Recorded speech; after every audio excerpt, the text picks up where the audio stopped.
what I learned is a very important in spiritual development is that there needs to be a curriculum. You cannot grow spiritually by yourself. Opo. You have to have a mentor. You need a group, a community, and you need a curriculum. Parang, kumbaga, sa pag-aaral natin, merong prep, elementary, high school, etc. hanggang PhD, postdoc pa. So, ganun din tayo as a soul. Meron din tayong iba-ibang levels ng pag-aaral. Oo. Sa energy healing, yun yung tinitake into account. And meron tayong mga energy centers in our body. Sa yoga anatomy, ang tawag dyan, chakra. Chakra. Yeah. Okay, so meron tayong mga chakras that regulate our organs and our systems. And minsan yung chakras nagiging underactive, minsan naman sobrang big. For example, may mga libre tayong source ng energy na hindi natin ginagamit. Kagaya ng araw. Yes. Kagaya ng lupa. Grounding. Kagaya ng air. Diba? So, 3 basic things that energize us, the sun, the earth, and ano pa isa? The air. Kaya pag nagbabakasyon tayo, feeling natin, recharged. Totoo. Kasi pumunta kang probinsya, nagpunta ka sa bundok, nag-beach ka, di sariwa ang hangin na yung nasinghot at nahinga. Pero kung nasa Manila ka, naka-aircon ka palagi. Totoo. Aircon ng bahay, aircon ng kotse, aircon ng opisina. Hindi ka nakaka-inhale ng fresh air. Pwede ka mag-share, mag-advise, magbigay ng mga examples, tumulong. But at the end of the day, sila pa rin yun eh. Totoo. Diba? Sila pa rin. So, choice pa rin nila kung gusto ba nilang umasenso at magbago. Ang mga susunod nyo pong mapapanood ay ang aking pakikipagtalakayan kasama si Miss Dina Salonga. Isa pong former tech CEO, entrepreneur, yoga instructor, at isang energy management specialist. Paalala lamang po, may iba't iba po tayong kaalaman, pagkatao, pananaw at pamamaraan dito sa mundo. Ang mahalaga po ay parating pag-ibig ang ating pairalin at katotohanan ang lagi nating hanapin. May masasabi po kaming mga mali at mga opinyong hindi kayo sumasang-ayon. Piliin po muna sana nating umintindi at umunawa bago humusga. Pawang 2 tao lamang po kami na nagkikwentuhan at sinusubukang magkaroon ng isang makabuluhang usapan. Bago po muna ang lahat, pakipindot po muna ang like at subscribe button bilang suporta. Mga minamahal na kapatid, ako po si Baste, and this is Epic. Miss Dina, maraming salamat po sa oras na ibinigay niyo sa amin para po makakwentuhan kayo at matuto po sa inyo. Ma'am, hindi na po ako magpapaligoy-ligoy pa. Punta na po tayo sa unang tanong. Minsan po nilalagyan lang namin ng onting bigat para po maset lang yung pace natin. Pero mamaya naman po atras tayo ng onte. Para po sa unang tanong, what is the most important thing in life po? Para sa akin, siguro magkaroon ng purpose.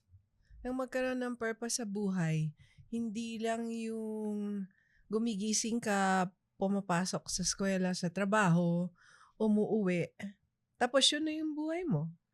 Or kung meron kang sigurong extrang pera, extrang oras, magta-travel, mag-i-enjoy, kakain ng masarap, lalabas kasama ng mga kaibigan, kamag-anak. Yung usually, ganun yung existence natin eh, no? Pero hindi lang yun yung buhay eh. May iba pa eh, no? May iba pa tayong dapat matuklasan na yung talagang reason kung bakit tayo nandito. Which is, I believe, for our own evolution and self-development or growth. So, para sa akin, yun yung pinaka-importante. So, yung mga leksyon na natutunan natin sa buhay, more than whatever fame or fortune na makukuha natin. Kasi kung ma-achieve mo lahat yung mga yon, tapos wala rin naman purpose, parang baliwala. Wala rin po. Wala siyang meaningless. meaning. Totoo. Para pong actually marami ako na-meet na gano'n na ang ginawa nilang pursuit sa buhay nila is yung pera. Nag-end up, nakuha nila yung pera, pero yung saya, hindi mo talaga masasabing kontento sila. Hindi lang saya eh, pero parang empty. No? Totoo po. Oo. Ma'am, ayun po, nabanggit nyo kanina yung salitang purpose. Oo. So, kung pupunta naman po sa inyo, kung i-specify niyo po, ano po yung purpose niyo sa buhay? Yung purpose kasi natin dapat naka-align sa mas malaking purpose ng universe. Yes. Di ba? Ng mundo, ng Diyos, or ng God, whoever we believe in, di ba? So, naka-align tayo dapat doon sa purpose na yun. Kasi, hindi naman pwedeng may sarili kang purpose tapos mag-isa ka lang. Opo. Di ba? So, kung ano yung higher purpose, di ba? Or, what can we say? The plan of God or Yes. the plan of the universe. Naka-align ka dapat doon, which I believe is more of us really evolving to our highest divinity. Opo. Kasi, di ba, sa Catholic, tinuro sa atin, Catholic ka ba? Ano po ako? Born. Born Catholic, pero ako po ngayon, I prefer not to label what I believe kasi para sa Walang akin, religion, ano? ililimit niya eh. Parang Correct. ganun. Opo. Ako rin, ganon. Born Catholic, nag-aaral sa Catholic school, Same. pero dumating ako dun sa point na naghanap din ako. 'Di ba? Parang there was a point na may kulang. So, anyway, so going back, parang ang kailangan natutunan natin sa Catholic faith then na we were made in the image and likeness of God. God. So, if God is divine, then we also have our own divinity. So, yung pag-explore nun at paggawa ng kung ano man ang kailangang gawin para yung highest possible divinity ma-achieve natin, I feel yun ang talagang main purpose. And in the course of pursuing that, may mga gagawin kang iba-ibang bagay as part of your learning, education, or curriculum, di ba? May mga projects kang pwedeng gawin that will help others, that will enrich the other people's lives, help humanity. Align pa rin doon sa kasi ina-achieve mo yung kung ano yung gusto mong maging sa bandang huli. Opo. Ang ganda nun, ma'am, Something kasi like that. sobrang nag-align po rin sa sarili kong philosophy kasi tawag ko po dyan yung true will. Yung mas malalim na kasi hindi lang siya basic na desire or want or wish. Siya yung will, yung parang kailangang gawin na kaluluwa mo. Yes. At siya rin yung will ng universe o ni God na dapat pareho kayo dun. The soul's purpose. Opo. Yeah, because hindi naman parang may paniwala ang iba na ikaw ay physical being na may soul. Pero may paniwala na ikaw ay soul na may physical presence, 'di ba? Opo. So, I subscribe more to the second one. Now we are spiritual beings going through human or physical experience. Para nga po yan yung tawag na tayo is si God na gusto niya ma-experience yung universe. So, dumaan siya sa atin. Parang something like that, yeah. Ma'am, so atras po muna tayo ng onte. Gusto ko lang po Ang malaman. bigat kasi ng una mong tanong eh. Di ba, ma'am? Pero napakaganda po ng mga kaagad. napakaganda po ng mga sagot, ma'am. Yun nga po, matanong ko lang po, ma'am, paano naman po nagsimula yung story nyo? Kamusta po kayo nung bata kayo? Ganda tanong. Nung bata parang normal existence, you know? You grew up, I was born 1950s. So, ibang-iba pa yung panahon namin, no, na ang television mo sa bahay, isa lang. Black and white. Walang telepono. Nagka-telepono kami. Parang high school na ako eh. Oo. So, or maybe even close to college. So, yung means ng communication talagang very personal, no? Compared ngayon. So, nadaanan ko yung rotary telephone na naging cellphone, nagka-pager, nagka-smartphone. So, kami yung generation na dumaan dyan sa lahat ng bagay na yan. So, I would say I enjoyed a more natural kind of existence ng bata na naglalakad ka papunta sa eskwelahan. Tapos, yung nagbabaong ka ng pandesal na may luncheon meat, mga ganyan. Bumibili ka ng pagkain sa kantin. Yan. So, nagsimula ako mag-aral sa public school kasi yung nanay ko public school teacher. Tapos, panganay ako na anak. And nung panahon naman namin, parang wala kaming katulong. So, working mother siya. Dinadala niya ako. Nagtuturo siya ng grade 2. So, parang siguro 2, 3 years old ako, grade 2 na ako.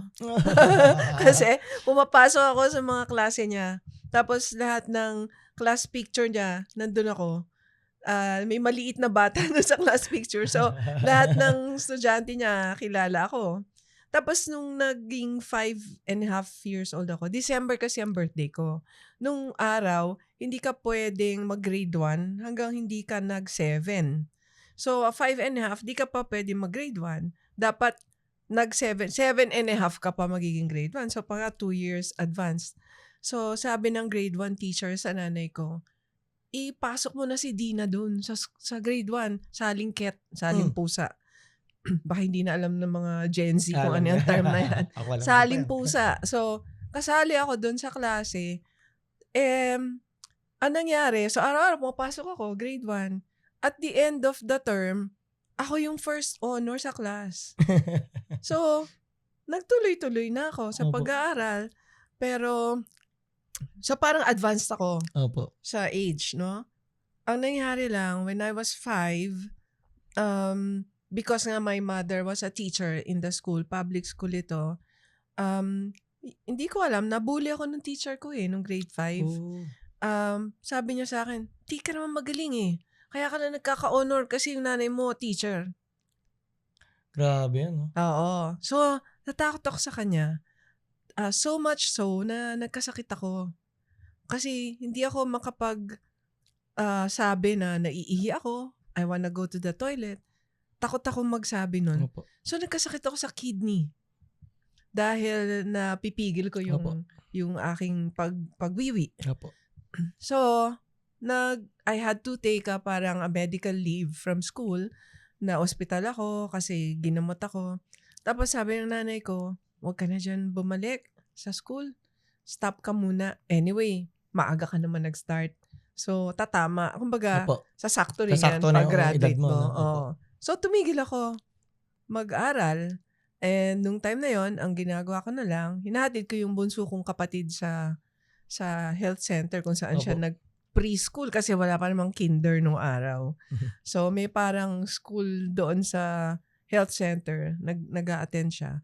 So, inahatid ko siya, hinihintay, sinusundo. So, yun. Tapos next nun, lumipat na ako sa ibang school, private school for girls na Catholic. So, doon ko na natapos yung elementary and high school. Tapos, normal na existence. May mga kaibigan, kakanta-kanta ka sa eskwelahan. Alam mo yun? Ma'am, kumakanta Nag-perform sa mga medyo musical yung family ko Mga kapatid kong lalaki, mga band members. Banda rin po ako. Vocalista rin po ako. Ayun. So, mahilig kami kumanta sa pamilya namin. Lahat kami musically inclined. Marunong ako magpiano. Nagbabasa ako ng notes. Tapos, marunong din ako mag-gitara. Self-taught naman ako sa gitara. So, yung isang kapatid, grabe drummer. Ma'am, musikero pala kayo. Kaya pala. Okay. Naiintindihan ko bigla, ma'am. Okay. Oo. So, yun. Tapos, after high school, nag-aral ako sa UP. Doon ako nag-college sa Los Baños. Ano pong course? Statistics. Wow. Galing no, ma'am. Nasa mundo kayo ng spirituality, ng yoga and all. Pero statistics ang tinapos niyo. Oo. Actually, na-shock din ako. So, parang hindi ko rin in-expect kasi I never considered myself in the mystical side. So, I was more logical, mental. Yeah. So, iba din yung approach ko siguro sa pag-search ng aking, kumbaga, where I will find meaning. So, hindi siya yung typical na nagpunta sa mga iba-ibang, mostly during my time, alam mo na, yung mga hallucinogenic substances. Yes. Di ba? Yeah. Uso pa yan nung 70s flower power. The psychedelics like LSD, psilocybin mushrooms. And, okay. So, I will say, wala akong ganyang experience, di ba? Even though, nung time namin, parang uso siya. Uso, lalo na sa UP, di ba? Halos lahat naman ganyan pumapasok. 70s po, no? Pumapasok sa klase, talagang high na So, yan lang yata yung hindi ko na-try, na bisyo. So, nadaanan ko rin yung iba. So, I had, I would say, a normal life. Hindi ako righteous in the way na parang mula pagkabata parang ano ka na, Straight. super prim and Opo. proper na Mm. hindi magkakamali or whatever. I've had a lot of experiences, in different aspects of my life, friends, relationships, school, yung mga tipong napahama ka sa school, mga ganyan. May mga ganyan akong drama so hindi ko masasabing textbook perfect ang buhay ko. Opo. So, parang normal lang siya para Actually, sa ma'am, akin. yung mga ganong experiences naman yung nagbibigay din ng wisdom sa atin. Correct. Nagiging mas well-rounded, ano? Apo. Ma'am, kung maitanong ko lang, yun nga po, kung galing kayo sa, yun po, normal existence na, yun po, statistics ang course nyo, paano naman po nag-transition na papunta po sa ginagawa nyo ngayon? Na kung may tanong ko po ulit, ang tawag, kumbaga may consider nyo po yung sarili nyo as energy management specialist po, parang gano'n, no? Yes, energy management specialist. I also do leadership, mentoring, coaching. Opo. So, Yeah. paano naman po yun? Paano naman po Paano yung storya papunta doon? nag-transition na from, yun nga po, normal existence to light work? Parang gano'n. Oo. Version 3 na to eh. Actually, Version 3. Sige po, yung version 2 muna. Version 1 muna. Version 1 yon, Opo. di ba? Yung first version ko was really the traditional path na mag-aral, magtapos at magtrabaho. Opo. Which is yun yung Yan, normal path, di ba? So, and my first career was in technology. I spent more than 30 years in IT. Yeah. So, yan ang first course ko. So, hindi naman masyadong malayo sa stat. Opo. Di ba? So, pero I never really became a statistician. Kasi pagkatapos kong mag-graduate, in fact, di pa nga ako nagmarcha eh. Nagtrabaho na ako. Napasok ako sa isang company. Nung time na yun, ang pangalan niya, Computer Information Systems. Ito yung IT arm ng Meralco. So, nung 70s, walang computer science. Opo. Wala. So, hindi yan inaaral sa school. Kung gusto mo matuto ng computers, kung private company, papasok ka sa CIS. Kung public company, government, papasok ka sa National Computer Center. Yan lang yung parang dalawang institutions na nagtuturo anything related to data processing, programming, computers, etc. So, dyan ako napadpad, no? By chance. Minsan, isip ko, yung buhay ko puro chance, pero maybe hindi. Maybe it was really meant to be. Meant to be. Anyway, so nag-apply ako doon, natanggap ako. So, I trained and I stayed in that company for 1.5 years. Tapos, bumalik ako sa IRI, International Rice Research Institute in Los Baños, where I spent 10 years working with the stat department, pero I was more in the computer science, computer programming, database management, applying it for rice research. So, meron akong time ng scientific. Ang mga kaibigan ko, mga master's degree, PhD, mga scientists, ganyan. Pero ako hindi. So, anyway, I was helping the plant breeding department sa pag-capture ng data ng rice. So, medyo may alam ako dyan sa aspect na yan. Tapos, bumalik ako ng Manila kasi nung nasa area ko, gumamit kami ng software na Oracle. Hindi ko alam kung narinig mo na si Oracle. Oracle na rin niya. So, ang IRI ay parang second na company na gumamit ng Oracle in the Philippines. So, nung pumunta yung Oracle sa Philippines, wala silang ma-hire na employee na marunong mag-Oracle. So, nakinuha ako ng Oracle to work for them as their first employee. First local hired employee. That was in 1991. So, with the parang exchange na, okay, sinabi na sa boss ko sa IRI, will help find a replacement for Dina, etc. So, bumalik ako ng Manila after ng mga 14 years sa probinsya from college, tapos IRI. Ayun, tapos nag-work ako sa Oracle for more than 5 years, doing several roles. So, my technical, and then eventually I left Oracle as the pre-sales and marketing head for Philippines at that time. And then, nag-set up kami ng company. Naging entrepreneur naman ako with 4 other partners. So, yung company namin ay naging Oracle partner. So, yun yung mahabang career ko sa tech, was really being part of that company, managing it. And then eventually nagkaroon pa kami ng isa pang company na Microsoft partner naman. So, we had 2 tech companies at the time. I was running the Oracle business and another partner was running the Microsoft business. Tapos, anong year ba tayo? 91, ano? 2005, I think. Yeah, 2005. Nag-open ng isang yoga studio sa baba ng office ko. Opisina nyo. Okay. Nung time na yon, gym ang ginagawa ko. Opo. Nag-gym ako. Nag-exercise ako kasi mahilig akong kumain. Opo. Tapos I had very bad habits, drinking, smoking, which is parang par for the course sa tech nung time na yon. So, hindi ako healthy at all. So, I try to compensate by working out, diba? Gym. Tapos may nag-open na yoga studio, hot yoga sa baba. Nung una, parang sabi ko, hindi ko to kaya. Parang mamamatay ako dito. Sobrang hirap. But anyway, eventually, I kept doing it. Parang na-addict ako doon sa practice. It was, parang I had to do it every day. Opo. Na to the point na minsan, nagmi-meeting pa lang ako.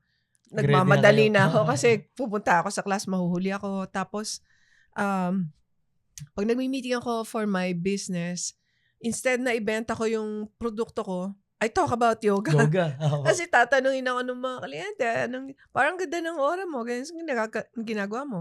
Nag-yoga ako. Totoo ganyan. yun, ma'am. Ganda ng aura niyo po. Salamat. So, nag-yoga ako. Tapos, I end up talking about yoga. Noong time na yun, hindi pa masyadong sikat ang Sikat, yoga. Bagong-bago pa lang.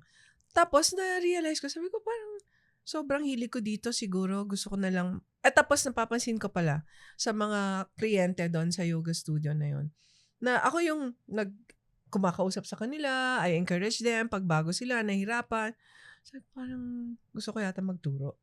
Mag-train to become a yoga teacher. So, in 2005, yata, tama ba ako? No, 2010. So, 2005 ako nagsimulang mag-yoga for 5 years. 2010, nag-enroll ako in a yoga teacher training course in Koh Samui, in Thailand. Oh, okay. So, I took a leave for 1 month. Sinabi ko doon sa mga business partners ko, magli-leave ako ng 1 month, huwag niyo akong abalahin na kasi hindi ako pwedeng mawala ng, I need to concentrate on this. I need to do it right and I cannot be disturbed. So, sinabi ko sa mga employees ko, huwag niyo akong tatawagan kung hindi life or death situation. So, in honor naman ni Leon, I was able to complete my training, and at the same time I was doing that, we were already setting up a yoga business. So, ito yung Yoga Plus na nag-open in 2011. Okay, so nagkaroon kami ng 3 branches sa mga business districts. There was a time we had a franchise. We had 4 franchises and isa nga yung sa Lasal, yung kinikwento ko sa'yo kanina. So, yun, up until nagkaroon ng pandemic. Opo, yun na. Oo, pero prior to that, natira na lang sa amin na studios 3. 1 in Ortigas, BGC, and 1 in Makati. We're doing quite well. Tapos nagsara. Kasi pandemic, di ba? Ma'am, pareho po tayo. Oo, may ganyan. May business ka rin nung time na Opo, yun? yun po talaga ang matagal ko rin ginagawa. Businessman po ako for 6 years. Okay. Ano naman yung business mo? Ice cream distribution po. Yung Creamline ice cream po. Oo, sa'yo yun. Ang Ano dami po? niyan sa... Distribution lang po distributor. sa Nueva Vizcaya po. Tsaka sa... Ang dami yan sa probinsya. Sa Totoo po. Ilocos, madami yan. Dito sa Manila, bihira mo siya makita eh. Totoo, yun lang po. Nasingit ko lang po. Oo, hindi, Kasi okay lang. Pareho yun. tayo na story. Ang dami niyo po kinikwento, ma'am, sa totoo lang na sobrang kapareho po ng mga life story ko. Kahit alam na Jim Bite yan. Sige po. Oo. So, yun. Tapos, nagsara yung business. Mabilis naman kami naka-pivot. Nag-online kagad kami. Within a few weeks, we were doing our classes online. Pero nag-iba rin yung landscape ng business. Yung mga estudyante, na-expose din sila sa iba-ibang teachers, di ba? Kasi suddenly, everyone's on the internet. YouTube, ang dami nagtuturo ng yoga. Kahit sino, kahit nasang country yan, pwede ka mag-attend ng class. Ang dami pa libre. So, how will you compete as a business na naniningil ka ng a certain amount of money? Tapos itong, even the big brands went into yoga, Nike, Adidas, Alo, lahat yan may yoga class. Kahit nga Zoom, may yoga, di ba? So, a lot of them do it as part of their marketing strategy. That's not their main business. that was my main Bas- business. So, talo. Opo. 'Di ba? So at some point it was not viable anymore. Pero siguro backtrack a bit before 2020, in February 2020, I attended a spiritual retreat in in a place in Ilocos Sur. So I was there for 10 days. So that was how I got introduced to this group and to the teachings of a spiritual guru, Master Delpe. Prior to that, na-introduce siya sa akin through one of my consultants sa marketing who was already studying with him. Tapos, yung mga ibang natutunan niya doon na principles, in-apply niya doon sa engagement namin. Oh. Tapos nakita niyo parang maganda yung... Yeah, may, Okay po. okay yung mga philosophies and principles. So anyway, in Feb 2020, nag-attend ako ng retreat doon. I was there for 10 days. Tapos, okay naman. Marami akong natutunan. Marami rin akong naging questions. Kasi, syempre, bago lang, ano. Tapos, prior to that, sorry, ang gulo ng kwento ko. Babalik ako sa, Sige siguro, lang, ma'am. sa college, no. Doon siguro nagsimula yung, I would say, spiritual search. Kasi, napunta ka sa UP, na-expose ka sa iba-ibang tao, no. Merong isang organization doon na mga, shall I say, Christian teachings. No? Yes. So, napasali ako doon and na-expose ako sa iba-ibang religion. Protestant, Baptist, iba-ibang klaseng Christian churches, evangelical churches. Nag-aaral ako ng doktrina, nagpabaptize ako sa tubig, alam mo yun. So, yun yung ginawa ko nung college. And nanay ko galit na galit sa akin. Kasi syempre, Katoliko. Katoliko eh. Oh, ano sabihin ng mga kapitbahay? Nakakahiya, mga ganyan-ganyan. Kasi I stopped going to mass, 'di ba? So nag-explore ako doon. And pero hindi naman ako nawala sa Christian context. Ibang religion lang. Tapos nung nag-graduate ako, umalis na ako sa UP. Medyo wala akong masyadong community. Although meron akong mga sinasalihan before na mga church, tapos may singing group pa ako noon. Nakasali ako. Nasa na ba ako? Ayun, so nandun na. Ang nangyari naman next, so nawala ako dyan na parang napunta ako sa more, shall we say, worldly concerns. Okay. Diba? Napaka-importante rin naman din. Oo. Excuse me. Tapos nagkaroon ako ng mga well, even naman noong time na yun, no, I was already smoking, drinking sa college. Parang bihira naman yung nakakaligtas sa ganyan sa UP. Lalo na sa Los Baños. Tsaka sa akin, medyo importanteng mga life experiences din yun. Okay din magkamali, lalo na kung bata kayo. Hindi ba pagkakamali yun, actually. At least may natutunan ka doon, diba? Pampaganda ng storya yung mga. Oo. Adding spice. So, pagkatapos nun, I should say nawala ako doon sa field na yun. Bumalik ako, may nagregalo sa akin ng book, Conversations with God. So, alam mo yan, no? So, first time na binasa ko yan, hindi siya nag-register sa akin eh. Tapos, after a while, nung binasa ko siya, sabi ko, parang swak to sa paniwala ko na kung paano at sino dapat ang Diyos sa buhay ng isang tao. Parang it became more real to me rather than the image na hindi mo pwedeng abutin ng Diyos at saka parang you always have to fear God, no? Kasi minsan yun yung turo sa atin. Kasalanan yan. Parang inano tayo sa takot eh. Pupunta ka sa impyerno, ganyan, di ba? So, ganung teaching. So, na-expose ako dyan sa ganyang paniwala. Sabi ko, parang gusto ko to. No? Pero ganun lang, dun lang sa pagbabasa. Until, at that time, I would say, I was, trying to do good, not really practicing any particular religion or spiritual practice. Tapos na-introduce ako sa yoga, di ba? Iba naman din ang philosophy ng yoga. Tapos, nabasa ko yung book na Autobiography of a Yogi ni Paramahansa Yogananda. Tapos dun sa book na yon, marami siyang kinuwento ng mga yogis na who are able to perform mga miracles, no? They can walk on water. They can materialize things and manifest at will. Yung pag tinawag sila ng mga disciple nila, bigla silang uma-appear, mga ganyan. And these are things that were in the Bible, di ba? That Jesus was able to do, di ba? Yung wedding at Cana, nagmultiply ng food, tapos siya, uma-appear siya sa mga disciples siya, nakikita siya pag tinatawag siya, naglakad sa water, mga ganyan. So in my logical, scientific mind and statistical mind, sa statistics kasi, ang experiment, pag inulit mo at it produces a particular or similar result, mas malaki yung, kumbaga, mas nasesement yung Mas theory mo. totoo, mas concrete. Correct. Apo. So in my mind, it made Jesus more real to me. Hindi lang siya kwento sa Biblia na nangyari na parang historical. So parang sa akin, parang naging posibleng nangyari talaga to. Yung mga nasa Bible, na-experience niya talaga, na nabuhay siya, ganito yung mga ginawa niya. Kasi marami nakakagawa. No? Imbes na ma-turn off ako na parang hindi, dapat eto lang, si Jesus lang dapat makakagawa niyan kasi siya lang ang Diyos. So, na-realize ko yung power niya. Kasi meron ding iba na may ganong power, di ba?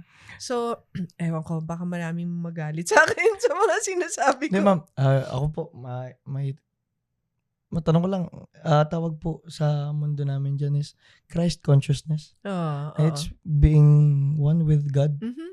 So, parang gano'n. Yeah. So, meron kasing mga iba na mas medyo iba rin yung paniwala. But it's Totoo. okay.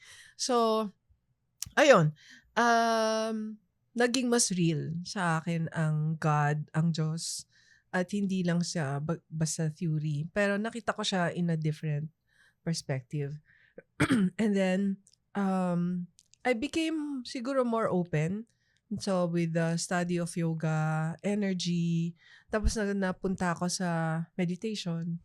Nag-aral din ako to teach it, more mindfulness, still in the context of parang medyo business-like setting, emotional intelligence, using mindfulness meditation to develop emotional intelligence. I took some courses, I became certified as a teacher. So, yun yung mga ginagawa ko. And, eto yung version 2. Opo. Version 2 pa lang po yun, no? Yung yoga meditation, yun yung parang version 2 ko na kino-consider. Kasi naging big shift siya sa akin no? Naging mas aware ako sa ugali ko. Because I was very mental as a person, no? I was leading a company but I was very detached emotionally. I was more mental. Parang wala akong empathy. No? I learned how to become empathetic Oh. through a certain program that I took na I realized na kasi at that time, no, I was a leader. Alam mo ba yung movie na The Devil Wears Prada? Opo. So, yung may eksena doon, pag pinanood mo yung trailer nun, Opo. na naglalakad siya, tapos yung mga tao umiiwas sa kanya. Yeah, Umiiwas sa kanya kasi nakita dumarating yung boss, di ba? Masungit siya. So, si Meryl Streep. avoid. Yeah, Meryl Streep. So, ganun ako. When I walk down the aisle of the company, yung mga employees, pag tayo nila sa cubicle, tapos makikita nila na nandun ako, bumabalik sila. Takot. Sa takot. Yes. So, I was feared as a boss, and at that time, I didn't really care. Parang sa akin, ako output driven. Opo. I don't care kung natatakot ka, galit ka sa akin, basta deliver mo yung kailangan ko sa'yo. So, ganun. And then, nung nag-aral na ako ng yoga, meditation, dun ko na-realize yung empathy, diba? Compassion, and yun ang natutunan ko yun. So, na-realize ko, it's a skill, you can learn it. I was probably born in a way na hindi ko na-develop yon. Kasi, sa totoo lang, basta lumaki ako, hindi ako masyadong naghirap sa buhay. Opo. Hindi kami mahirap, hindi rin kami mayaman. So, tama lang, teacher ang nanay mo. Meron kang, nakapag-aral ka, may enough kang baon. Hindi kami sobrang daming pera. Hindi rin naman kami yung tipong naghihikahos. So, minsan, pag may mga ganung bagay, parang hindi ka makarelate. Kasi hindi mo na-experience yun And empathy comes from what you had experienced. Kasi, nakaka-relate ka kasi alam mo kung paano yun eh. Ano yung pakiramdam ng nandito. So, yun, nung nag-training ako on mindfulness, emotional intelligence, doon ko natutunan more on that. So, that's when I was able to develop it. Ayun po, kung maitatanong ko lang po, paano nga po ba may cultivate yung empathy? Kasi napaka-importante po ng yung nailalagay mo nga yung sarili mo sa paa ng iba eh. Like, it's beyond understanding pa eh. Pero yun nga po, hindi nga po lahat ng tao is may natural na empathy. So, Oo. paano po? Sa akin, yung isang siguro prinsipyo sa Buddhism Yes. na nag-apply sa akin, yung principle na lahat tayo, so we were talking about empathy. Empathy, opo. Okay. So para sa akin yung principle na we have a shared humanity ang talagang nagamit ko para ma-develop yung empathy. Ano ibig sabihin ng shared humanity? Lahat tayo, we are all human beings. We all want to do good and we all want to be happy and we don't want to suffer. Yan yung basic na lahat tayo, mayaman, mahirap, anong nation, di ba? Yan yung parang pinaka-basic sa atin. Kailangan natin lahat. Oo. So, when you think of the other person in that sense, then you're able to relate. Kasi pareho kayong tao eh. 'Di ba? Tapos siguro, eventually, nung naging more spiritual na ako, you look at the person naman now as a soul. Hindi na yung humanity niya at yung lahat ng mga pwedeng pagkakamali niya bilang tao kasi respeto mo siya bilang isang spiritual being. Totoo po. So, doon mo na siya titignan kung ano yung level siguro niya ng spirituality. Right? Kasi parang sa akin po, ang view ko dyan na yung technically, yung the energy after the Big Bang, isa lang energy yun, di ba po? Na nag-convert into other forms. So, parang kung i-consider nyo yun as yung soul or si God, yung energy na yun na cannot be made or destroyed. So, lahat tayo technically is God. So, parang if you see the godness in everyone, parang technically yung connection mo rin kasi ikaw at ako, isa lang. Yeah. So, parang kung may lalagay mo rin nga yung sarili mo talaga, kung ako rin yun eh, yung magiging pain niya, kung ilalagay ko yun, mararamdaman ko rin yung pain na yun. Yes. So, doon yung parang pinaka-basis na ng empathy. So, babalik po tayo doon ulit sa version, di ba, version 2 po? Version 2. Paano naman siya nag-transition to? Sa version 3. So, yun nga, nung nagkaroon nga ako ng consultant doon sa yoga business ko na who invited me sa mga workshops, retreats, trainings that exposed me to more esoteric teachings. Ayun. So, doon na mas nag-open up na ako sa, parang I would say, higher levels of teachings. Ma'am, maisingit ko lang po. Kasi isa rin po ang esoteric teachings po sa parang interest ko. Kung gusto niyo na po ma-define sa kanila, ano po bang ibig sabihin ng esoteric? Ang ibig sabihin ng esoteric is something that is hidden. Diba? Not widely known. Pero, parang in a way, hindi naman masabing secret teachings. It's just that maybe hindi kasi lahat ng tao maybe ma-understand siya kaagad. Kaya nagiging mas esoteric. No? Pero yun siya. It's a teaching that is not widely known. Yeah, not widely known. Pero open naman sa mga lahat ng gustong mag-aral. Diba? Parang kailangan mo lang mas hanapin pa ng mas malalim para po malaman. You go deeper, no? So once you're looking for something at you found it, then it's the time to go deeper into it, 'di ba? Hindi yung paiba-iba kang ganyan. Parang sa partner lang 'yan, 'di ba? Naghahanap ka, you date different people, and once you find the right person, then you get to know that other person in a deeper way. So parang ganun din yung search natin sa spirituality. Kung nakita mo na yung teachings, yung group, community na sa tingin mo, ito yung nagre-resonate sa akin, then you go deeper into it and study it more. And you develop more in that sense. Opo. Tsaka may add ko rin po ang parang kadalasan po sa esoteric is most of the knowledge are experiential. Parang it's coming from within. rather than the exoteric po. Yung exoteric po Which kasi is is yung yung ano natin, tinuro physical sa'yo, material world, yeah. tinuro sa'yo, mga dinikta sa'yo, Yeah, kinagisnan mo. yeah, Ito more like mga bagay na nare-realize mo dahil galing sa loob mo, parang ganun po. from the soul also. Totoo. Yeah. Okay. Then, ma'am, ano po, ayun nga po, ano po yung mga important na esoteric principles na yun po ay nakatulong sa inyo or parang makakatulong din po sa maraming tao? Yun sa akin is basic, the understanding that you are a soul with a human physical experience. Kasi once you understand that, I think it shifts everything. Eh.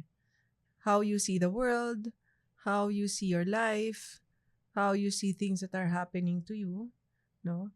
And how you will chart your course. Paano na ngayon ang landas na tatahakin mo knowing na you're a spiritual being. So ano ba ang ipo-pursue mo dapat? Fame and fortune or yung upliftment or improvement mo spiritually? Or sa turo ni Master Delpe, balance. Fly high with two wings.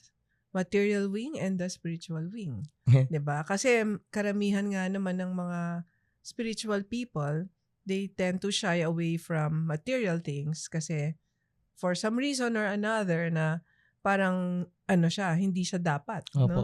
May guilt minsan, 'di ba? So on the other hand, people naman who are successful materially, successful in their career, forget about the spiritual aspect. Pero pwedeng sabay, 'di ba? So bakit hindi pwedeng maging mayaman ng isang spiritual na tao? Totoo po. Yan ang goal. Dapat nga maging mayaman tayo kasi tama yung ginagawa Opo. natin. Tsaka kasi mas marami kang taong nabibigyan ng value. Kasi. Correct. Tsaka ako po kasi sa akin dyan, kailangan talagang pareho sila kasi hindi mo matatawag na buo Mhm. yung reality mo kung hindi ka rin grounded sa Malkuth o yung parang yung material world. Correct. Para makaakyat ka rin dun sa higher self mo na parang kailangan mo maging, para po tawag dyan sa Zen Buddhism, yung going back to the marketplace. Mhm. Of course, explore mo yung spirituality mo, explore mo yung soul mo, hanapin mo yung mga lalalim na bagay, pero at the end of it all, kailangan mong gawin yung mga kailangan mong gawin dito sa mundo. Correct. Yung mga iba mong responsibilities, Totoo. diba? Sa trabaho, sa pamilya mo, etc. Balansin mo rin with your spiritual practice and Opo. and education, diba? So you keep learning and you keep developing and you keep growing in your own level, in your spiritual development. Opo. Tapos po, yun nga po, nung napasok na po kayo sa esoteric, paano naman po niya binago yung buhay niyo? Ano po yung like mga changes na nangyari sa buhay niyo? For one thing, natuto akong mag-energy healing or never in my wildest dream na inisip ko na magiging healer ako. Excuse me. Kasi nga, hindi naman ako, hindi kinonsider ang sarili ko na mystical even though I was into yoga, doing meditation. So, my approach has always also been more logical, di ba? And even naman nung napasok ako dito sa pag-aaral na ginagawa ko ngayon, siguro kaya din ako nag-resonate dito sa mga teachings na inaaral ko ngayon through the School of Master Delpe. Kasi the way it is presented is also very structured and logical. It's not like something na basta tanggapin mo na lang yan kasi ganyan yan. Opo. It's not like that. Or it's not just something that is passed on as a practice, but there is always parang a structure and a curriculum, which is what I learned is very important in spiritual development is that there needs to be a curriculum. You cannot grow spiritually by yourself. Opo. You have to have a mentor. You need a group, a community, and you need a curriculum. Parang, kumbaga, sa pag-aaral natin, merong prep, elementary, high school, etc. hanggang PhD, postdoc pa. So, ganun din tayo as a soul. Meron din tayong iba-ibang levels ng pag-aaral. Oo. So, kung nasaan na tayo. So, ako, I wouldn't say I'm starting this. And hindi ko alam kung ilang lives na meron ako at ano na yung natutunan ko before. Ako rin. Pero, ayun, I'm just really getting exposed to it, learning a lot, learning new things every day. And the good thing also about the curriculum that I am following is it's not all just theory. You also have to live your spirituality. So there's the practical side. So hindi ka lang basta meditate at aral ng aral. Tapos yun nga, sabi mo yung exoteric part, di ba? So, pero wala kang malay sa anong nangyayari sa mundo. Anong nangyayari sa geopolitics, di Totoo. ba? At ano ang relasyon ng mga nangyayaring yan sa whole esoteric aspect ng buhay, di ba? Anong relasyon? Bakit nagkakagulo ang mundo ngayon? So for me, the fact that I now have some kind of esoteric foundation, everything makes much more sense to me now. Rather than makikita ko lang siya as its own isolated event. For example, let's say pandemic. You see that as just, okay, it's a virus, it's a pandemic. We had a lockdown, economically, it affected people, etc. Pero isolated siya, yun lang siya. Pero kung may esoteric foundation ka, you understand what is the purpose of the pandemic. Yes. Bakit nagka-pandemic? For a lot of people, they just saw it as like, a hiccup. Diba? It delayed their plans, yung mga travels nila na-delay, pero after that, nawala na yung lockdown, we're just back to our old lives, di ba? So, but it has to have a purpose. Bakit siya nangyari? So, yung mga bagay na Ma'am, ganun. if I may ask po, para sa inyo po, ano po yung purpose ng possible na ba't nagkaroon ng pandemic? I think it is one way to destroy a lot of things in a positive way, Maybe some people passed away during that time. Many things happened. We questioned, different things, including science, including medicine, including, is this the right medicine to take? Do we have to follow this protocol or do we whatever? Can we just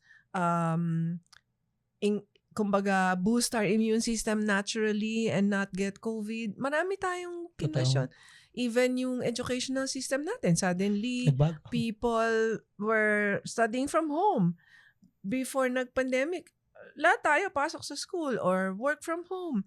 Ngayon, ayaw na bumalik ng mga tao sa pagtatrabaho at sumabak sa traffic kasi pwede naman pala magtrabaho sa bahay.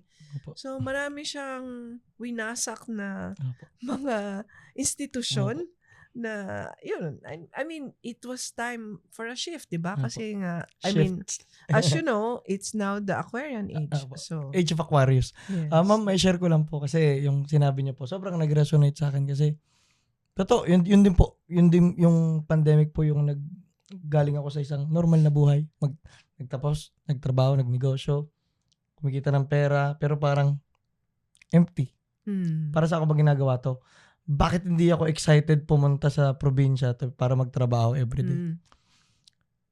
Nung nangyari yung pandemic, feeling mo, durog yung buhay mo kasi wala kang pera, hindi mo pa alam gagawin mo. Pero yun din po yung technically dahil nagtanong ka na.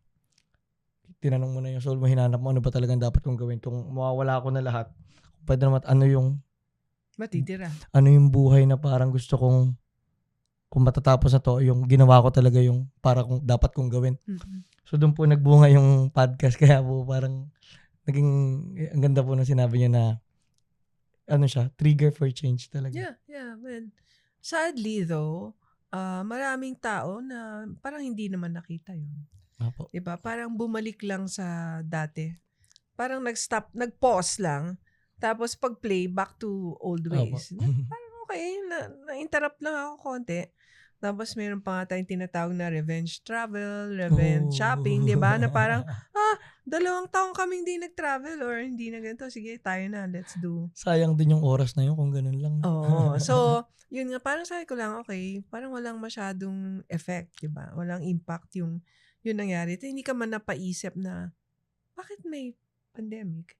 Bakit nagkaganito? So, I was thankful na nung nangyari yun, na nagkaroon ako ng opportunity na mag-aral tungkol dito sa mga esoteric, more spiritual teachings kasi it gave context to what was happening rather than just operating out of fear, out of ignorance, out of compliance, no?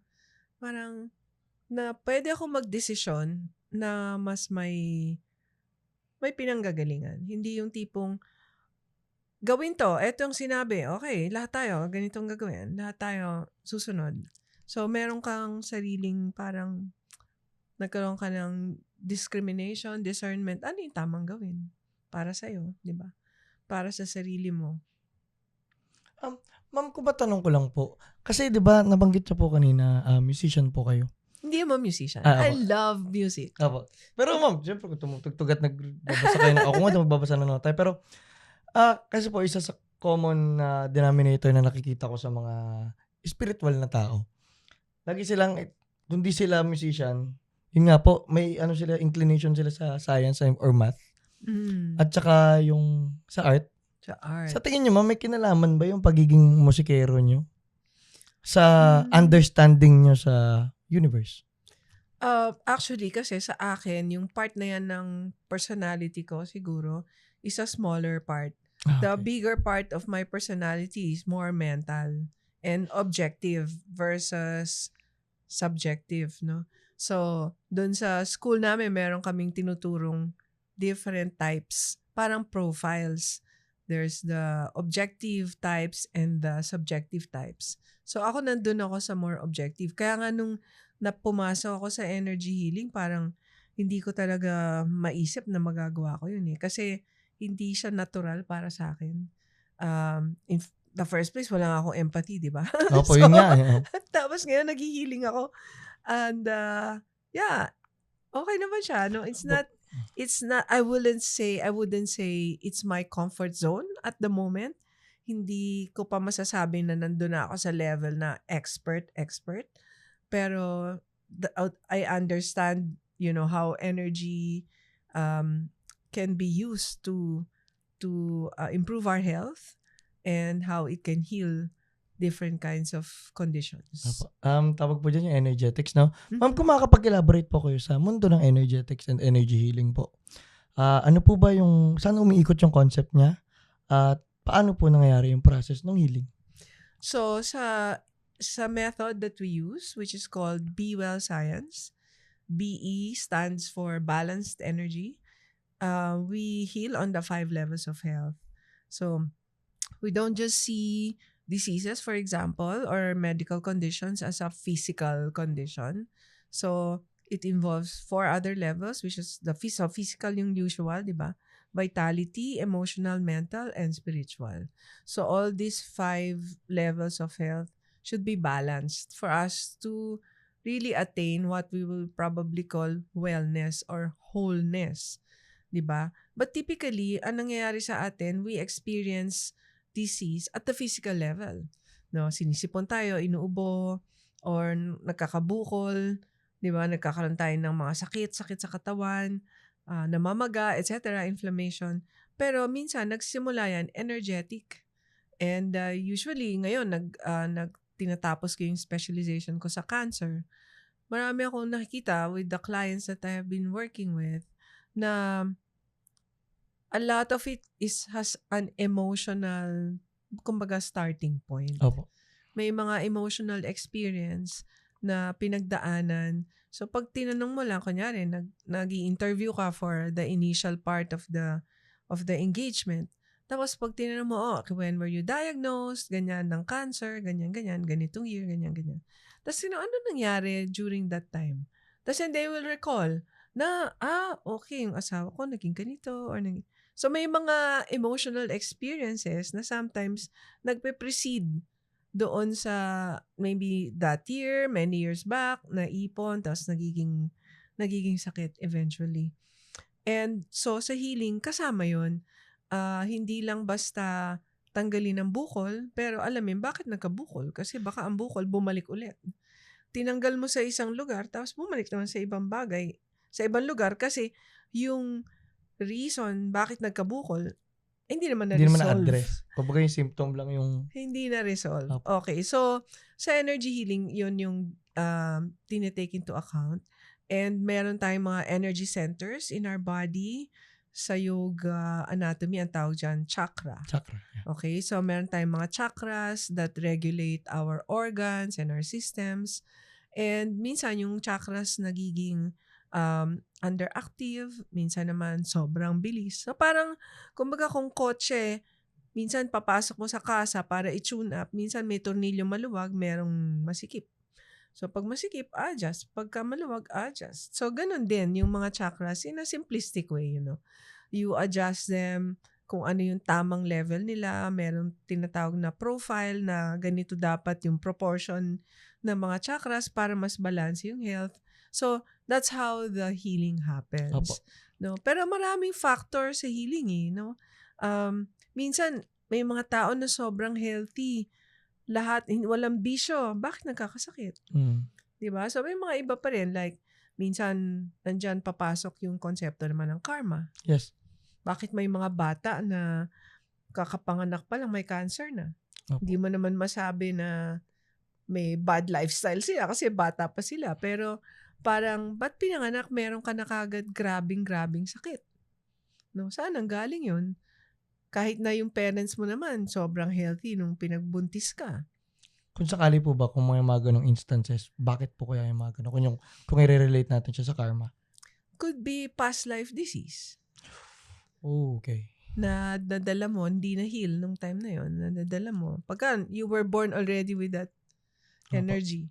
Or from your ancestry, lineage. Could be sa Pilipino, naniniwala tayo sa konsepto ng sumpa. Sumpa. Actually, sa pamilya ko po, may ganyan kaming may ganyang theory sa pamilya namin na yung magagaling na mga talented na yung mga biglang may ikli. May mangyayari. Tapos apat na, kasi 12 pong magkakapatid yung nanay ko, lahat silang parang, yung mga parang medyo extraordinary, exceptional na tao. Mga sakit na kakaiba, yung nanay ko po, yung sakit niya, hyper IgM. Siya lang yung kaisa-isa sa Pilipinas na unang-unang na diagnose, no? Ganun ka-rare.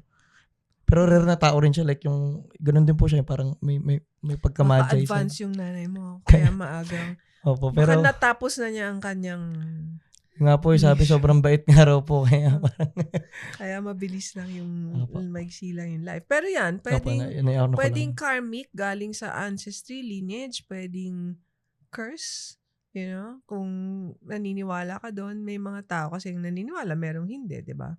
Kasi may energy ang words. Totoo. Power of words. Pagka when that curse is uttered, with a very strong force and will. Will. Oo, na talaga, magpe-prevail. Tsaka kung sino man yung nag-cast noon meron ding power, di ba? Opo. So, mangyayari talaga yan. Matanong ko lang po, kung pupunta naman po tayo na pag-usapan natin kanina, yung physical disease or parang yung mga physical problems.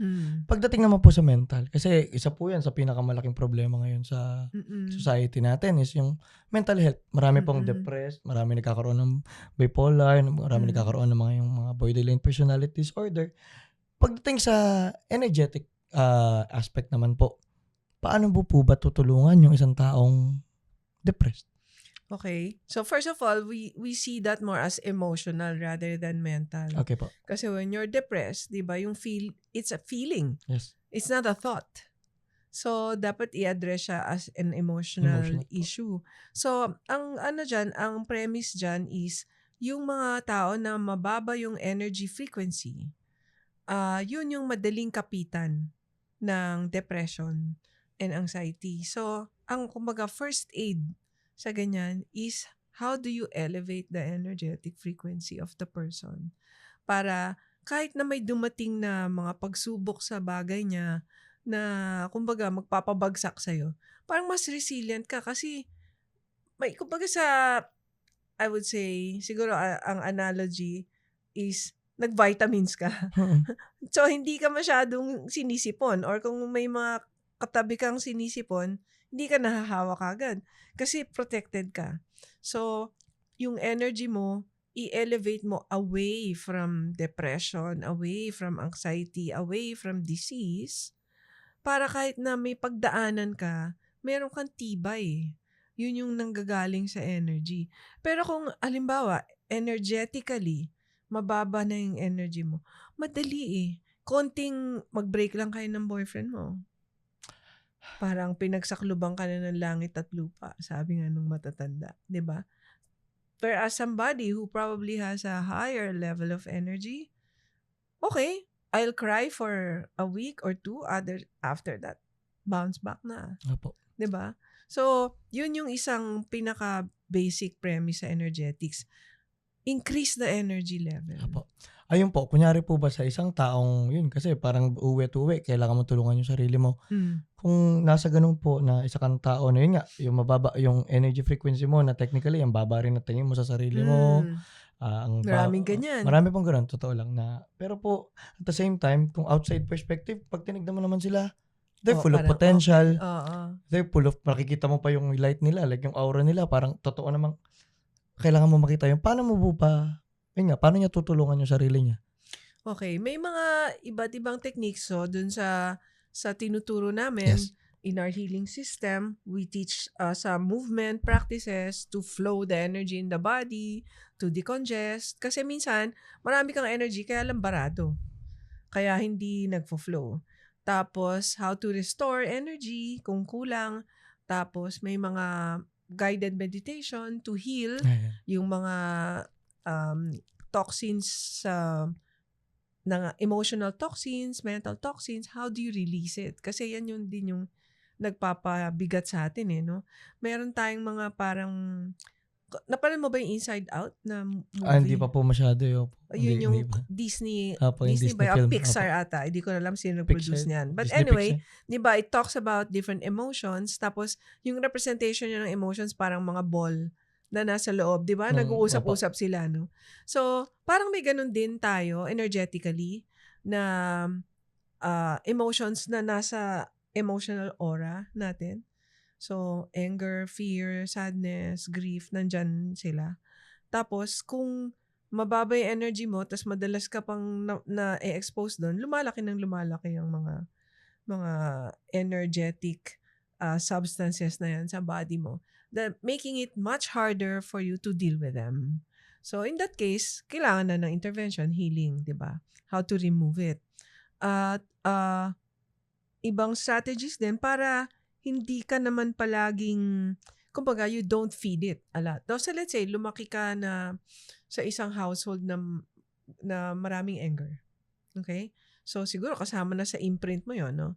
When you were conceived, yung nanay tatay mo, magagalitin, nandyan na siya sa yung energetic makeup. May tendency ka. Tapos, sa bahay nyo, madalas galit ang mga tao. Ako po kasi, lumaki ako na, namatay nga po yung nanay ko na maaga. So, puro lalaki kami. Wala akong kapatid na babae.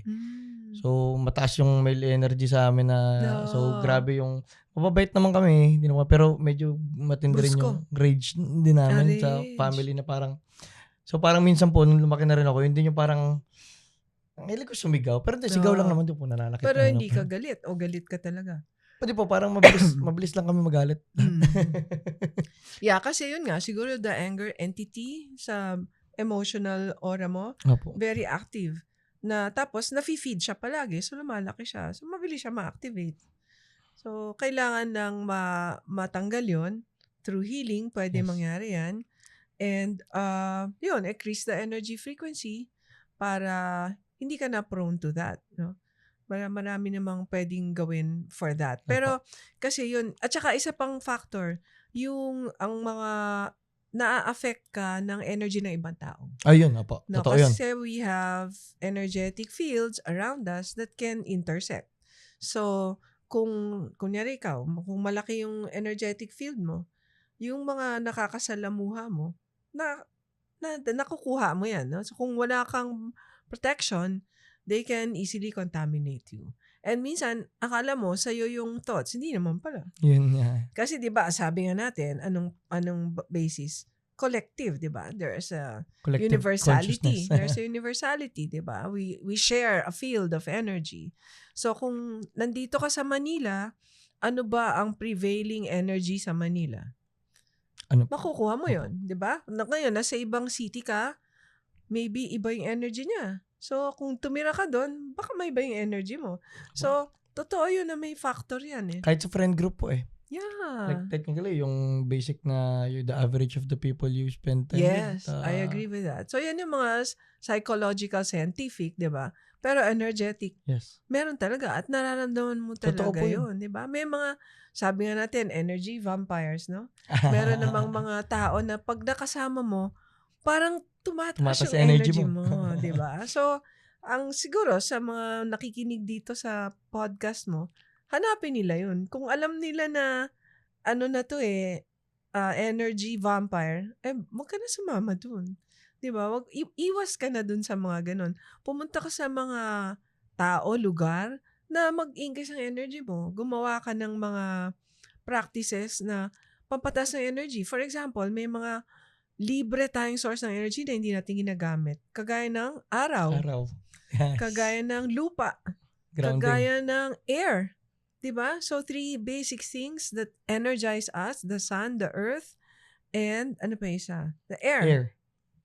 Kaya pag nagbabakasyon tayo, feeling natin, recharged. Totoo. Kasi pumunta kang probinsya, nagpunta ka sa bundok, nag-beach ka, di sariwa ang hangin na yung nasinghot at nahinga. Pero kung nasa Manila ka, naka-aircon ka palagi. Totoo. Aircon ng bahay, aircon ng kotse, aircon ng opisina. Hindi ka nakaka-inhale ng fresh air. So, how do you get the energy or the prana or the chi? Wala. Stale. Diba? Tapos, stress pa. So, talagang, it's parang common sense, no, na kung kailangan mo na, parang nalanta yung gulay, anong gagawin mo? Lagay mo sa tubig. Totoo. So, kung ikaw nalalanta ka sa city, sa trabaho mo, then pumunta ka sa isang Labas ka muna. recharge. Totoo. Diba? Recharge. Don't get to the point na tuyo ka na at hindi ka na ma-revive. Touch some grass. Di ba? Grounding. Marami rin kasing, lumaki kasi rin tayo na may mga ibang pamamalakad no? So, kung ang nanay mo madirihin at bawal ka magyapak, totoo yan. then, hindi ka talaga makakapagyapak, no? Meron ako isang client, sabi niya, you cannot make me do that. Sabi ko, okay. Diba? Or parang, you tell them na, okay, ito yung pwede mong gawin para lumakas ka. Ay, wala kaming lupa kung saan nakatira sa condo, walang ground. Minsan may soil, pero nasa 20th floor. Kasi yung amenity floor mataas. So, malayo pa rin siya sa earth energy. So, let's find a way. Find a way. If you want to be healthy, you want to improve, you have to find a way. Hindi pwedeng, ay wala so wag na lang. Diba? O yung iba naman, bibili na lang ako nung pad na parang earthing pad or whatever, grounding pad.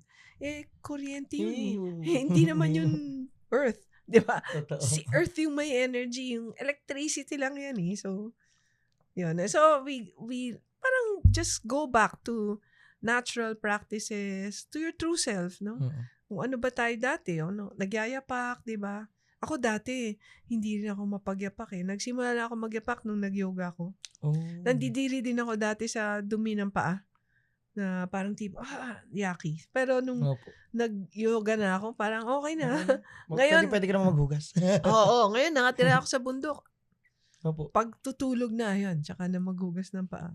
Totoo Or po. may papasok sa loob ng bahay, tsaka maglinis. But otherwise, kung saan na lang makatapak. Tsaka nag-evolve po ang tao ng ganun Oo. Tsaka makikita naman natin, sa probinsya. Taga-probinsya ka ba? O Manila Manila boy ka ba? Manila boy, pero yung negosyo ko dati sa Nueva Vizcaya po. So, pag pumunta ka sa probinsya, kita mo yung mga matatanda doon, ang lalakas. Kasi nakayapak, naglalakad sa pilapil, hindi natutumba.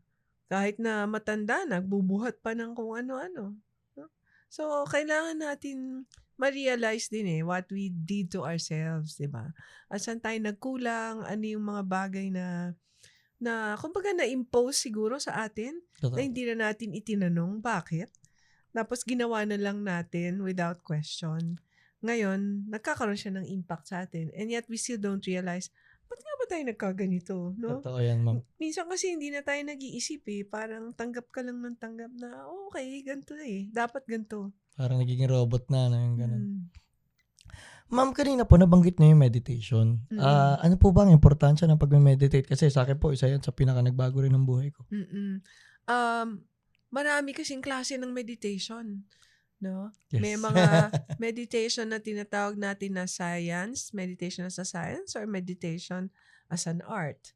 Yung tipong walang structure, di ba? So, ako ang una kong foray sa meditation is mindfulness meditation, which is very simple, observing the breath, di ba?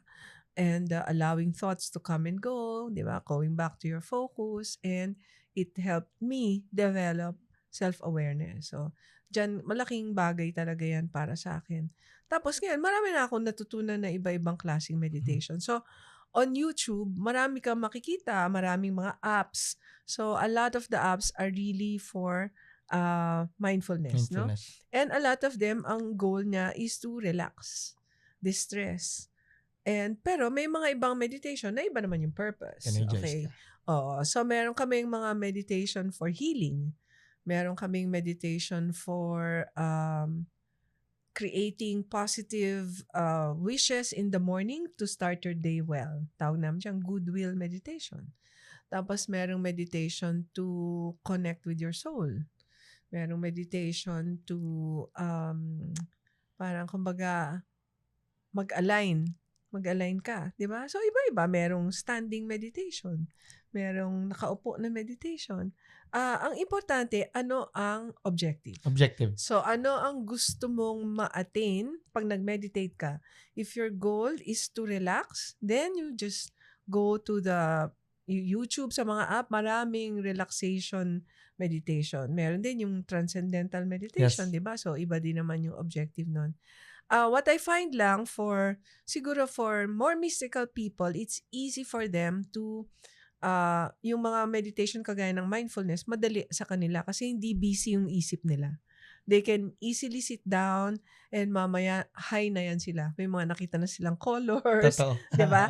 Pero a mental person, it will be very difficult to sit down and observe the breath because the mind is very busy. Tapos sabi niya, ayoko mag-meditate. Hindi ako maka-meditate kasi ang gulo ng isip ko, no? But lahat naman tayo magulo ang isip. So, monkey mind, yeah. So, yun, doon sa mga ganung klaseng tao, yung guided meditation ang mas nakakatulong kasi meron silang pinapakinggan. And then, I mean, that's, wala namang mali o tama. Kung ano yung practice na, kung saan ka nagre-resonate. At saka, yun nakakatulong sa'yo at sa objective mo. Kung ang objective mo is to quiet down, edi you can do the mindfulness meditation. Kung ang objective mo naman ay ma-heal, edi you do a healing meditation. So, pero yeah, it's something that I think a lot of people need to try. Especially yung, we have a healing meditation that helps to release a lot of the emotions, a lot of the negative thoughts. Parang, kailangan kasi yun, hindi mo lang basta pwedeng i-let go eh. Pag ni-let go mo siya, kailangan meron siyang puntahan para talagang nawala siya sa'yo. So, meron kaming gano'n na structured guided meditation practice to help with that. Apo. Ma'am, kung matanong ko lang po, ano po ang view nyo? What is a good life?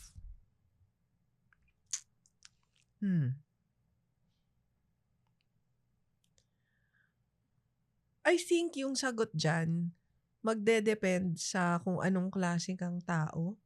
So, sa ibang tao, ang good life is meron silang kinakain araw-araw. Meron silang natitiran. Nandyan yung mga pamilya nila sa kanila. No? Karamihan siguro sa mga Pilipino, ito na yung description nila ng good life. Or maybe hindi lang Pilipino. Generally, no, to have a roof over your head, food to eat, you can send your kids to school, everyone's healthy, that's a good life. But as you, I feel, develop in terms of your spirituality, your self-development, that maiiba yun eh. Kasi magkakaroon ka na ng ibang gustong gawin. Like, you don't just exist. You start to, learn and study and understand more about life. You start asking things, no? Nagde-develop ka ng mga ibang hobbies, nag-aaral ka ng philosophy. So pag gano'n, naiba na naman yung good life mo. 'Di ba? So for me at this point, what is a good life? Siguro is to just be able to live my life in pursuit of my purpose, aligned to the purpose. Yun yung good life. Not necessarily comfortable, Yes. Ganda na, ma'am. Ganda na sinabi niyo. not necessarily easy, but something that's more purposeful. So yun Opo. siguro yung definition ko na ng good life at this stage in my life. Nakakatuwa, ma'am, kasi yan din po yung na-realize ko rin sa esoteric journey ko. Actually, pandemic din nangyari na mabuhay ka ng may mission. Mm-mm. At lalo na, sa totoo lang, pag nabuhay ka ng may mission, hindi nga siya ganun kadali. Wala Pero- naman nagsabi na madali. Opo. Oo. Pero it's so fulfilling and meaningful. Yeah, Opo. tama. Ma'am, pagdating naman po sa yung, ano po ba yung mga parang, kunyari, may isang tao na gusto niya magkaroon ng better life. Mhm. Ano po yung mga practical na mga bagay na pwede niyang gawin lang sa daily life niya Mm-mm. to improve? Siguro sa tingin ko, discipline. Discipline. At saka, kailangan meron ka ring clarity sa kung ano yung gusto mong gawin at gusto mong mangyari sa buhay mo. At huwag susuko, na persevere. Persevere. Kasi hindi naman madali eh. Hindi madali talaga. Yes. So, kahit na ako, I said earlier na hindi naman ako naghirap, growing up. Na, I had what I needed to be able to get a good education. I had a house to live in, di ba? Opo. So, para sa akin, komportable yun. Pero, still, nung nagnegosyo na ako, nagtatrabaho ako, hindi madali. Hindi madali. I mean, I was working so hard. Like, almost, especially kung may business ka, practically 24/7 ka nagtatrabaho. Yung buong araw at oras mo, iniisip mo yung negosyo mo. Diba? Ako, nagta-travel ako, nag-i-enjoy. Pag may nakita ko, parang maganda tong gawin sa aking business. Parang hindi siya nawawala Hindi sa natitigil. consciousness mo no? So, hindi siya madali. So, life is not meant to be easy, I think. So, it's meant to be explored, experienced, and for us to learn something from that will help us to grow and improve. Yun ang sa tingin kong pinaka-importante. So, marami sa mga kababayan natin na nagsa-struggle, di ba? Minsan meron din namang ibang factor na nandun sila sa lugar na yon. Pero, I feel there's always a choice. So, maraming nagko-comment sa mga feed ko na, Ma'am, paano to na ganito? Kasi sabi ko, nakaka-stress ba sa buhay mo ay yung mga kasama mo sa bahay? Meron ako isang reel na ganun. So, ang daming engagement, di ba? Tapos, paano to? Ito yung kasama ko, yung ganito. Sabi ko, lahat naman may choice, di ba? You can stay or you can leave.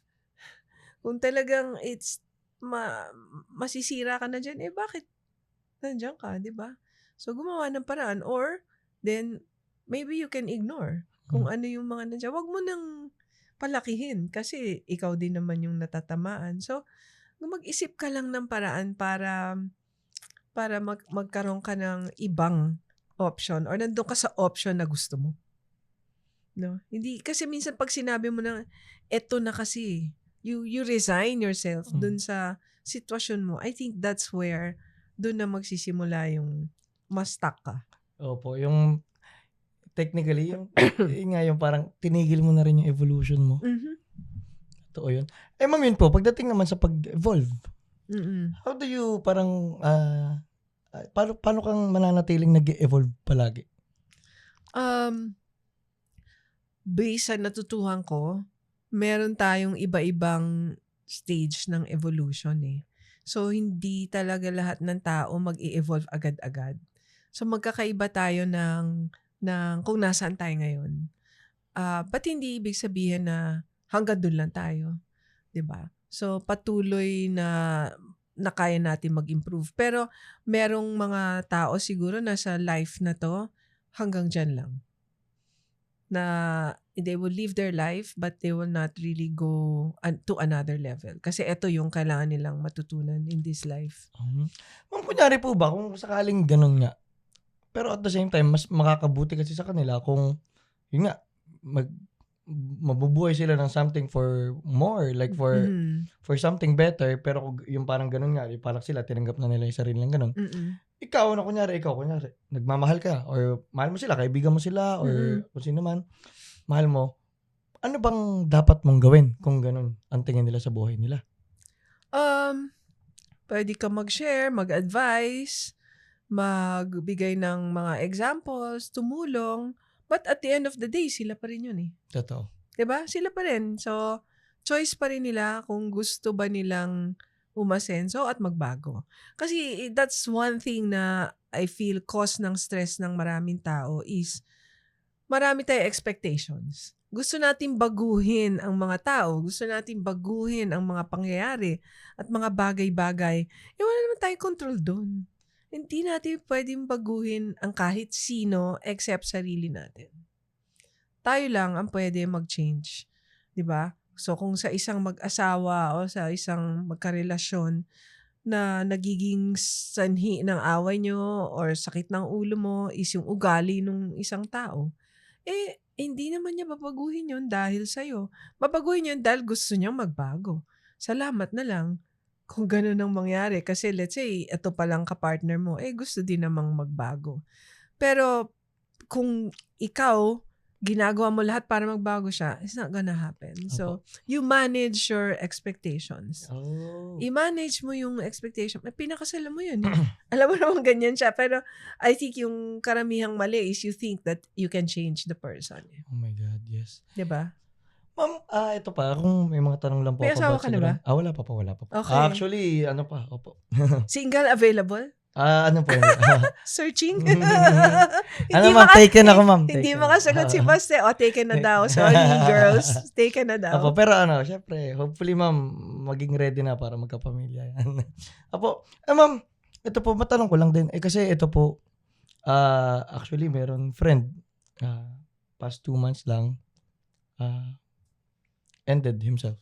Oh. Syempre, yung mga tao sa paligid, kami, felt. Mm-mm. And at the same time po, yun nga po, ang dami sa balita at saka sa paligid na medyo suicidal. Pagdating naman po doon, ma'am, kasi syempre, kung sa energetics, malaking factor sa energetics, panigurado doon. Mm-hmm. Paano po ba matulungan? Ganon? Or paano pong, or ano ba? Iba-iba din kasi yung dahilan no? Bakit nanggaganyan? Merong mga tao siguro na, and in fact, baka maraming maging ganyan Kasi maraming confusion sa world. If you imagine you were born to this world and you are advanced, tapos hindi mo makita yung mga tao na pwedeng tumulong sa'yo para umadvance pa. Napunta ka sa isang lugar or pamilya na hindi ganong level. So, wala kang suporta, di ba? So, hindi mo alam kung anong gagawin mo. So, sometimes it leads them to that kind of, siguro sabihin nating ending. Yung iba naman talagang siguro bunga na rin ng emotional and mental issues. I guess, tayo naman lahat, as I mentioned, meron tayong papapuntahan patutunguhan. Siguro lang in their life experience sa buhay nila ngayon, yun yung kailangan nilang matutuhan. Diba? Yun yung talagang, kumbaga sabi natin, destiny or fate. Maybe, kasi ang nagde-determine naman talaga ng ating life or death ay ang soul, right? Yes. So the soul decides when we live or die. Kahit may sakit ka nga, minsan ilang taong ka nang may sakit, di ka naman namamatay, no? Maybe because the soul still wants you to do something before it finally, terminates your agreement. Pero minsan naman, hindi pa ready yung soul, ikaw naman yung bumigay. Diba? So, yun naman yung problema. Kasi, kung ganyan, then may utang ka sa soul. Kasi, so, hindi niya natapos yung mission inend mo na, 'di ba? So medyo may issue ka diyan. But there are certain siguro circumstances that lead you to ganon. We can help, but at the end of the day, sila pa rin. Oo. Minsan kasi It can be, chemically induced. I know of some people na nangyari yun kasi nagkaroon ng mga sakit tapos they were taking medicine and it gives them a lot of like paranoia, mga ganyan that leads them to take their own life. Yan. Sana lang na natutulungan sila in a different way pero ganun siguro talaga yung mangyayari sa kanila in this life. And hopefully we can create a world in the future na hindi na mangyayari itong mga ganitong bagay. Sana talaga. Mm. Ma'am, pagdating naman po sa usaping, kasi kanina pag-usapan natin yung material world and yung spiritual. Paano naman po ba mahanap yung isang path na mabibigyan ka nga ng magandang buhay dito sa material world? Kumbaga, success, material success. And at the same time, okay din yung spiritual life. I think ang nauuna sa atin madalas yung material success no?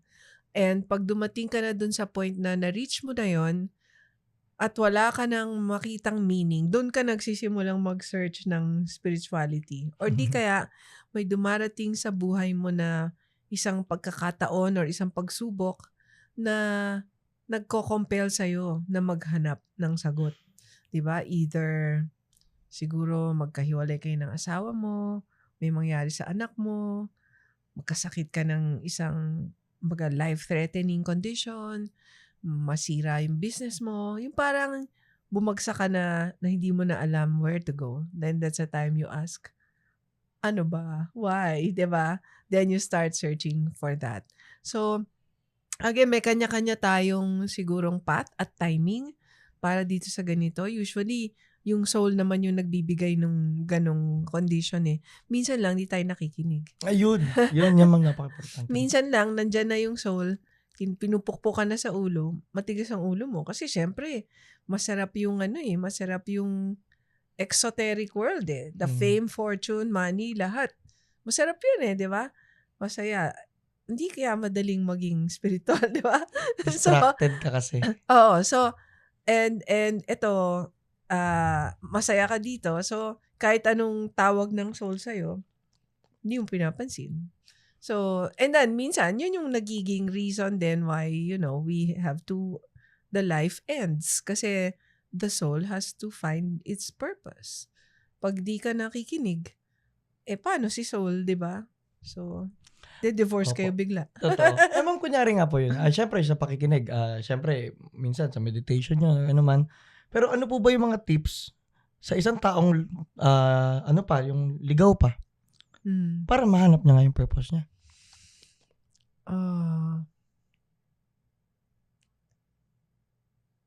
Siguro yung mga unang pupuntahan natin, that maybe you can, sa konteksto ng buhay sa Pilipinas, siguro yung mga una natin pinupuntahan, simbahan.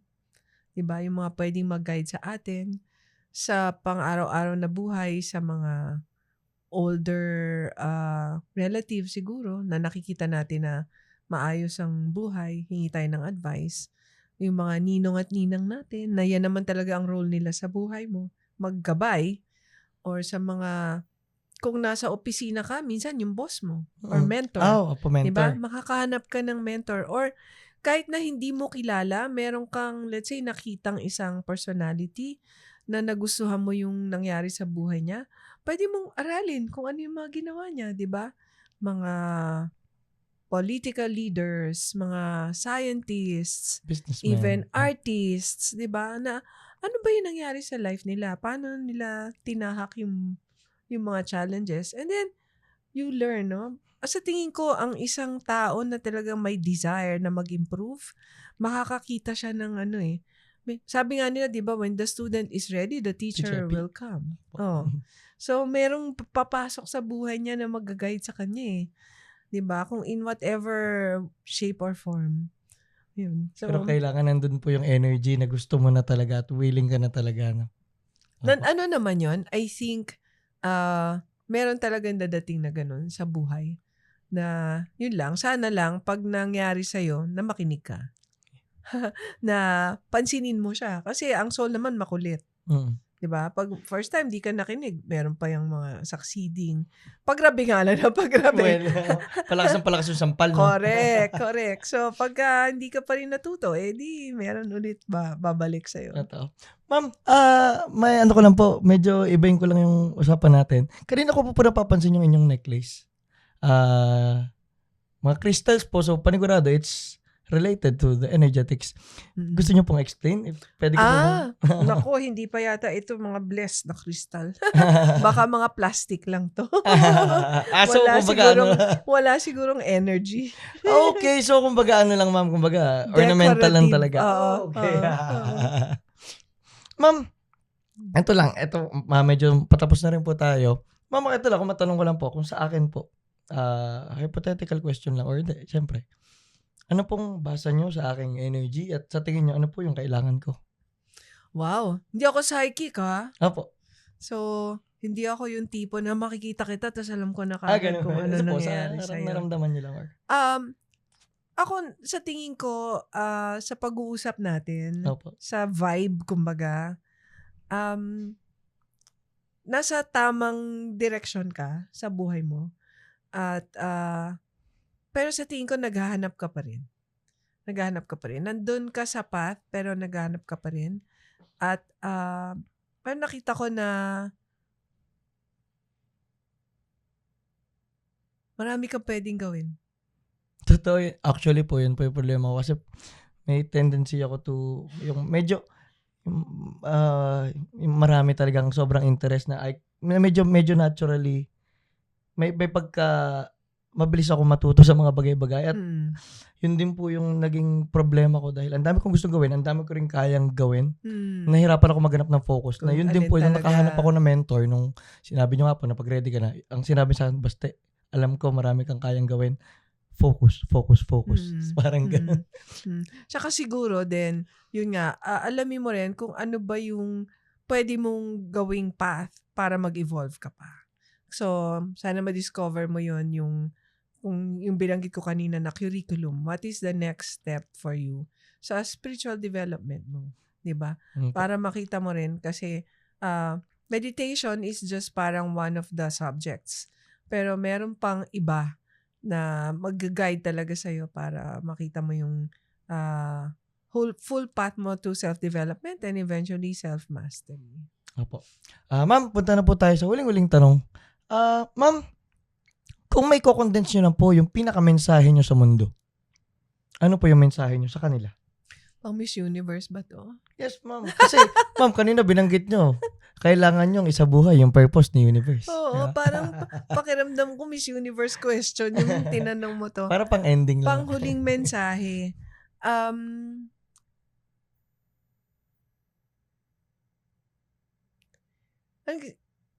Isipin lang palagi kung ano ba talaga ang nature natin bilang mga tao. 'Di ba? Ang nature natin bilang mga tao. Gusto natin maging happy, gusto natin walang masyado suffering, gusto nating maging good sa ano man ang ginagawa natin. Kaya lang minsan nalilihis tayo ng landas. So kung babalik lang tayo doon, sa tingin ko makikita din natin yung tamang path. At saka humanap din kahit nasa ang level kung paano tayo matututo. 'Di ba minsan ang pag-aaral naman di naman kailangan sa eskwelahan. In fact, mas marami nga tayong natututunan sa buhay. At sa mga ibang tao. No, kung may nakita kayong tao na sa tingin yung may matututunan akong mabuti dito sa tao na to, then maggawin nyo ang lahat para makuha nyo yung information na yon, di ba? At pwedeng marami kang maging mentors. Piliin mo kung ano yung magandang maituturo nila para gumanda ang buhay mo. At hindi lahat ay dahil lang sa pagyaman, 'di ba? Maganda na marami kang, means or magkaroon ka ng pera at para mas marami kang magawang mabuti. So I think yun yung goal natin. Minsan kasi we can make money pero fast back o kaya from certain kinds of activities na hindi naman tama, no? Like it's easier to make money doing something not so good versus doing something good, parang minsan mas mahirap. So Totoo. always choose yung nasa tama, 'di ba? Kasi alam nyo naman yun nararamdaman nyo naman na tama yung ginagawa nyo eh. Opo. 'Di ba? So makinig lang kayo lagi, makinig sa sariling konsyensya, makinig sa dikta ng inyong puso, ng inyong soul, no? Take the time to be quiet. Sa buhay natin ngayon, ang dami natin distractions na hindi na natin naririnig kung ano ba talaga yung mga boses na dapat natin pakinggan. 'Di ba?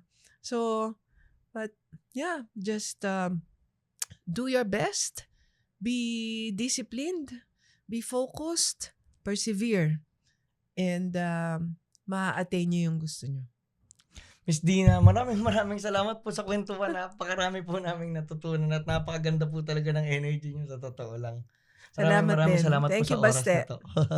It was good meeting you. Maraming salamat po.